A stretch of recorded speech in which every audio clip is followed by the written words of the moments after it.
Namaste.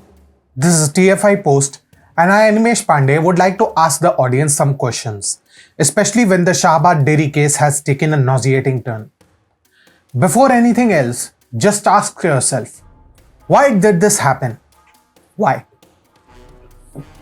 The murder of a teenager in the Shahabad Dairy area of Delhi has acted as a wake-up call for the entire nation. It has shaken people out of their complacency, forcing them to confront the harsh reality of the violence plaguing the society. The public outcry that followed demonstrates the collective demand for justice and a safer environment for all. The unsettling murders of Nikita, Shraddha, and now Sakshi reflect an alarming trend that has engulfed the nation.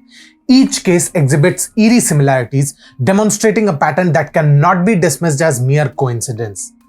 These young girls met their untimely deaths in the most gruesome manner possible, painting a disturbing picture of the state of affairs.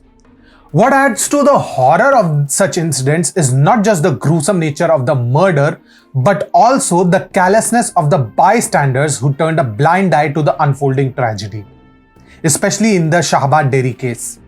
The indifference displayed by those present at the scenes is deeply troubling, reflecting a lack of empathy and a systemic problem that needs urgent attention. Recent events have shaken the nation as it grapples with this horrifying murder, highlighting a disturbing pattern that demands our attention. The tragic deaths of Nikita Tomar, Shraddha Wakar, and now Sakshi have left the country in shock and raised questions about the safety of its citizens. Call it love jihad, propaganda, or whatever, but one thing is for sure: this is murder, plain and simple. Should this not be enough for a proper investigation? The grief-stricken murder of the Shahabad Dairy case has voiced her anguish and frustration, highlighting the flaws in the justice system.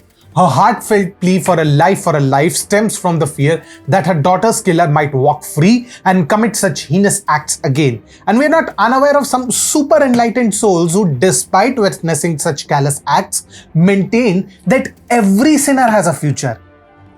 Does Dushasan also have a future too? The victim's mother's words underscore the urgent need for effective measures to ensure justice and deterrence in equal manner.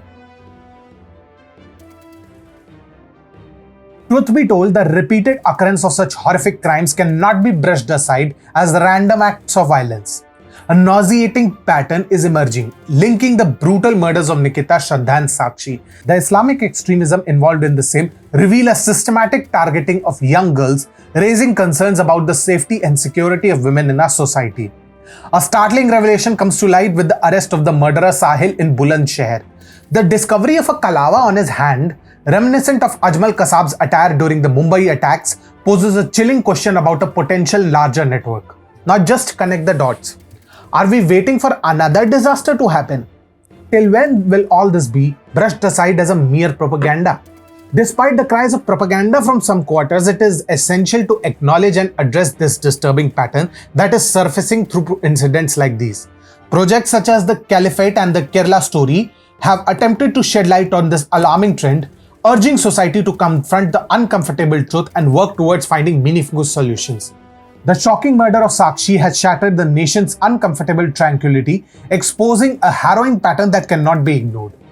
It is imperative for society to come together and demand justice, ensuring the safety and well-being of its citizens. The time for indifference has long passed. It is now essential to address the elephant in the room, reform law enforcement, and strive for a society where such horrifying acts no longer haunt our collective conscience.